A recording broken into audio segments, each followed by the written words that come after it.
بسم اللہ الرحمن الرحیم نحمدہ ونصلی ونسلم علی رسولہ الکریم اما بعد فاعوذ باللہ من الشیطان الرجیم بسم اللہ الرحمن الرحیم یا ایہا الذین آمنوا قوا انفسکم واہلیکم نارا وقودها الناس والحجارہ صدق اللہ مولانا العظیم رب اشرح لی صدری ویسر لی امری واحلل عقدۃ من لسانی یفقہوا قولی اللہم صل علی محمد وعلی آل محمد کما صلیت علی ابراہیم وعلی آل ابراہیم انک حمید مجید اللہم بارک علی محمد وعلی آل محمد کما بارکت علی ابراہیم وعلی آل ابراہیم انک حمید مجید۔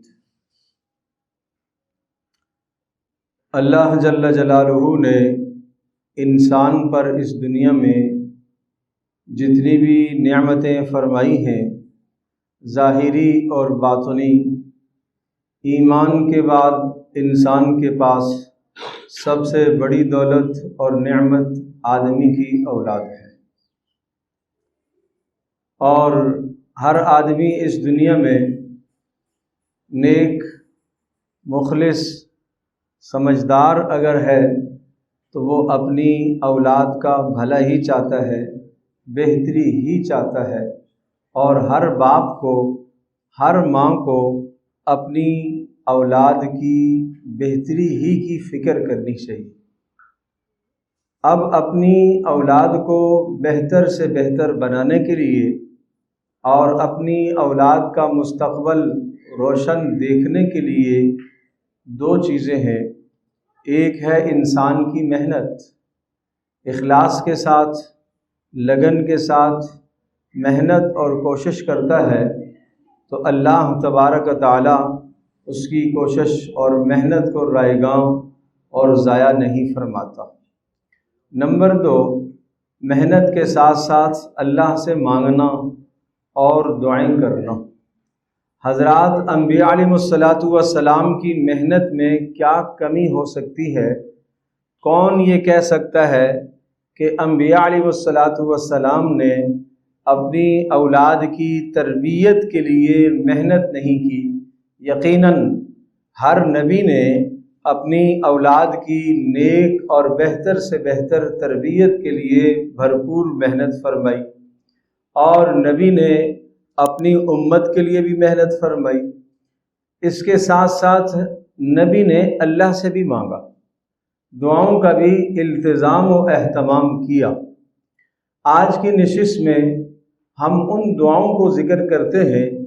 قرآن کریم کے اندر جو دعائیں ذکر ہوئی ہیں، جو نبیوں نے اپنی اولادوں کے لیے کی ہیں، اللہ پاک نے ان دعاؤں کو قرآن کریم کا حصہ بنا کر مجھے اور آپ کو اور قیامت تک آنے والے والدین کو یہ پیغام دیا کہ جس طرح سے ان نبیوں کی محنت کمال تک پہنچی ہوئی تھی، اس کے ساتھ ساتھ انہوں نے دعاؤں کا بھی التزام اور اہتمام کیا ہے، اسی طرح سے آپ بھی اپنی محنت کے ساتھ ساتھ دعاؤں کا بھی التزام اور اہتمام فرمائیے۔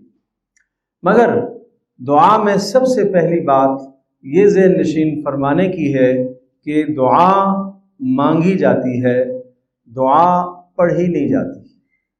آج ہم دعا پڑھتے ہیں اور دعا کو بطور وظیفہ کے ہم استعمال کرتے ہیں، پڑھتے ہیں۔ ہماری دعا اس لیے مؤثر نہیں ہوتی کہ ہم اس دعا کو صرف زبان تک ہی محدود رکھتے ہیں، نہ ہم اس دعا کے مفہوم کو جانتے ہیں، اور نہ اس دعا کو زبان پر لاتے وقت ہمارے دل میں کوئی ارادہ اور کوئی نیت ہوتی ہے، کوئی خیال بھی نہیں آتا، اور انتہائی بے رغبتی اور بے توجہی کے ساتھ ہم اس دعا کو پڑھ رہے ہوتے ہیں۔ اس لیے اس دعا کا ثمرہ مرتب نہیں ہوتا، اس دعا کا نتیجہ ظاہر نہیں ہوتا۔ ورنہ آپ سوچئے، حضرت یونس علیہ السلام جب مچھلی کے پیٹ میں پہنچ گئے، کس درد اور کرب اور تکلیف میں ہیں وہ، اور اس تکلیف اور درد اور کرب میں کس طرح سے کس انداز سے انہوں نے اللہ کو پکارا اور اللہ پاک نے انہیں وہاں سے نجات دی، اور پھر فرمایا فاستجبنا لہ ونجیناہ من الغم، ہم نے یونس کی پکار کو سنا اور یونس کو اس غم سے یعنی مچھلی کے پیٹ سے ہم نے نکالا۔ وَكَذَلِكَ نُنْجِي الْمُؤْمِنِينَ، جس طرح سے یونس علیہ السلام نے مشکل میں ہمیں پکارا اور ہم نے ان کی پکار کو سنا اور ان کی مشکل کو دور کیا، اگر کوئی بھی مومن اس انداز سے ہمیں مشکل میں پکارے گا تو ہم اس کی مشکل کو دور کریں گے۔ یہ وعدہ اللہ کا ہے، وَكَذَلِكَ نُنْجِي الْمُؤْمِنِينَ، اسی طرح سے ہم ایمان والوں کو بھی نجات دیتے رہیں گے، ہم ایمان والوں کو مشکلات سے نکالتے رہیں گے۔ کیا وجہ ہے؟ یونس علیہ السلام نے تو چند مرتبہ پڑھی اور اس پڑھنے کے نتیجے میں اللہ نے کام بنا دیا، اور آج سوا لاکھ مرتبہ لا الہ الا انت سبحانک انی کنت من الظالمین کا ورد ہو رہا ہوتا ہے، مگر نتائج مرتب نہیں ہوتے، نتیجہ مرتب نہیں ہوتا، حاجات پوری نہیں ہوتی، مشکلات سے پھر بھی ہم نہیں نکلتے۔ کیوں کہ بس وہ ایک دعا کو صرف زبان سے پڑھنا ہے، نہ اندر وہ کیفیت ہے، نہ دل میں وہ کیفیت ہے، نہ جسم میں وہ کیفیت ہے، اور نہ ایک احساس ہے، نہ یہ احساس ہے کہ میں اللہ کے سامنے ہوں، نہ یہ خیال ہے کہ میں کیا مانگ رہا ہوں، نہ مفہوم معلوم، نہ معنی پتہ، اس لیے ہماری دعائیں مؤثر نہیں ہوتی، بے اثر ہو جاتی ہیں۔ نتیجہ یہ نکلتا ہے کہ پھر ہم مایوس ہو جاتے ہیں، اتنے عرصے سے بھائی دعا بھی کر رہا ہوں کوئی نتیجہ نہیں آیا۔ تو اس لیے بھائی سب سے پہلا کام یہ کرنے کا ہے کہ دعا صرف زبان سے پڑھنے کی نہیں ہے، اس دعا کے مفہوم کو، معنی کو سمجھ کر کے اندر اپنے دل میں اتارنے کی کوشش کیجئے، کیفیت بنانے کی کوشش کیجئے۔ ہم اللہ سے مانگ رہے ہیں، تڑپنا اپنے اندر لائیے، احساس اپنے اندر بیدار کیجئے، اور ذمہ داری اپنے اندر بیدار کیجئے کہ اولاد کا سدھر جانا، سنور جانا، یہ صرف اولاد کی کامیابی نہیں ہے، یہ میری کامیابی۔ ہم 2-4 دن جب محنت کرتے ہیں اور اگر اولاد بات نہیں سنتی تو ہم چھوڑ دیتے ہیں، ہم یہ کہتے ہیں جائے، نہ سنے، نہ عمل کرے، اور ہم 2-4-6-7 دھمکیاں بھی دے دیتے ہیں، یہ تمہارے نفع کے لیے تو میں کر رہا ہوں، یہ تمہارے فائدے کے لیے تو میں نصیحت کر رہا ہوں۔ بھائی جہاں پر اولاد کے نفع کے لیے، فائدے کے لیے آپ سب کچھ کر رہے ہیں، میں عرض کیا کر رہا ہوں، میرے جملے پر غور کیجئے گا، سب سے پہلے اپنی ضرورت ہے، میری ضرورت ہے۔ کیسے؟ سب سے پہلے میری ضرورت ہے کہ میری اولاد سدھر جائے۔ کیوں؟ اس لیے کہ اولاد کو حدیث میں عمل کہا گیا ہے، کسب کہا گیا ہے۔ غور کیجئے، اولاد کو حدیث میں کیا کہا گیا؟ کسب، عمل، یہ آپ کا عمل ہے۔ تو کیا آپ چاہتے ہیں کہ آپ کے اعمال صالح بنے یا غیر صالح بنے؟ ہر آدمی یہی چاہتا ہے نا کہ میرے اعمال کیسے ہونے چاہیے؟ صالح ہونے چاہیے، نیک ہونے چاہیے۔ تو آپ کے اعمال میں سے، جیسے نماز آپ کا ایک عمل ہے، روزہ آپ کا ایک عمل ہے، حج آپ کا ایک عمل ہے، عمرہ آپ کا ایک عمل ہے، آپ یہ چاہتے ہیں نا کہ آپ کے یہ اعمال، نماز عمل جو ہے، روزہ جو آپ کا عمل ہے، حج و عمرہ جو آپ کا عمل ہے، تلاوت و صدقہ جو آپ کا عمل ہے، یہ عمل آپ کے قبول ہو جائیں۔ تو اسی طرح سے اولاد بھی آپ کا عمل ہے، حدیث میں اس کو عمل کہا گیا۔ بات سمجھے بھائی؟ حدیث میں اس کو عمل کہا گیا ہے، تو جب عمل کہا گیا ہے تو آدمی کو کیا سوچنا چاہیے، کیا چاہنا چاہیے کہ میرا عمل درست ہو جائے۔ میں عرض کر رہا ہوں کہ اولاد کا صحیح ہو جانا، درست ہو جانا پہلے میری ضرورت ہے، بعد میں اس کی ضرورت ہے۔ اب سنیے، قیامت کے دن اعمال سامنے آئے، نماز آئی، روزہ آیا، حج آئے، زکوٰۃ، صدقہ، خیرات، یہ اعمال آئے، ان اعمال میں سے ایک عمل اولاد بھی ہے، باقی اعمال قبول ہو گئے، یہ عمل قبول نہیں، رد کر دیا گیا۔ قرآن کریم کے اندر بھی اللہ پاک نے حضرت نوح علیہ السلام کو بھی یہی فرمایا، انہ عمل غیر صالح، یہ غیر صالح عمل ہے، یہ غیر صالح عمل ہے آپ کا۔